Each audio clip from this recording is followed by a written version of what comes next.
ఆ రాజుతో మాట చెప్పారు, మొత్తానికి ఇలాంటి వాళ్ళ వల్ల నీ రాజ్యానికి మతానికి కూడా ప్రమాదం కలుగుతోంది కనుక ఇతను బ్రతకనివ్వకూడదు. ఒక పని చేయి, నీ దగ్గర గజబలం బాగా ఉంది, ఆ గజంలో మంచి మదగజాన్ని పంపించి ఇతను తొక్కించు అన్నాడు.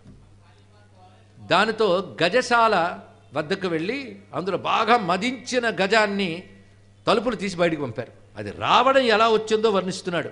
అది వస్తున్నప్పుడే మహాకోపంతో బయటకు వచ్చి భూమి దద్దరిల్లేటట్టు వస్తుందిట. అక్కడున్న రకరకాల కట్టడాల్ని కూల్చివేస్తూ పైగా అడ్డులో ఉన్న వాటిని కాలితో తంతు మహారౌద్రంగా ఉంది, యముడి కంటే రౌద్రంగా కనబడుతుంది. అది మీదకు వస్తుంది. ఈయన కట్టక్కడ నిలబెట్టారు. ప్రశాంతంగా ఉన్నాడు, చెక్కు చెదరలేదైనా. చెక్కు చెదరకుండా నమస్కారం చేస్తుంటున్నాడు. ఎవరి నుదురు త్రిపుండ్రాలు భాషిస్తూ ఉంటాయో, కెంపు జడల జటాజూటాన్ని ధరించి దానిపై అందమైన నెలవంకములను దాల్చి ఉన్నాడు.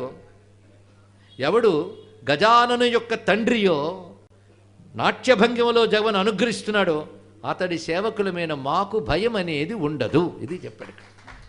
అందులో గజాననుని తండ్రి అన్న మాటకి సంతోషించింది ఏమిటో, గజం అంత తీవ్రంగా వస్తున్నది.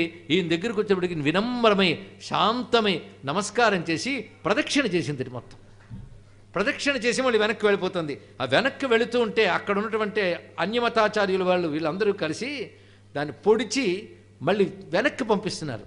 అది ఒక్కసారి తిరిగి వాళ్ళనే తొండంతో కొట్టి చల్లాచెదిరి చేసింది.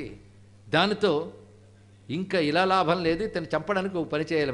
మనందరం సముద్ర తీరవాసులం గనక ఇతని మెడలో పెద్ద బండ కట్టి సముద్రంలో పడేయండి, మళ్ళీ బయటికి రాకుండా అని చెప్పి బండ కట్టి సముద్రంలో పడేశారు.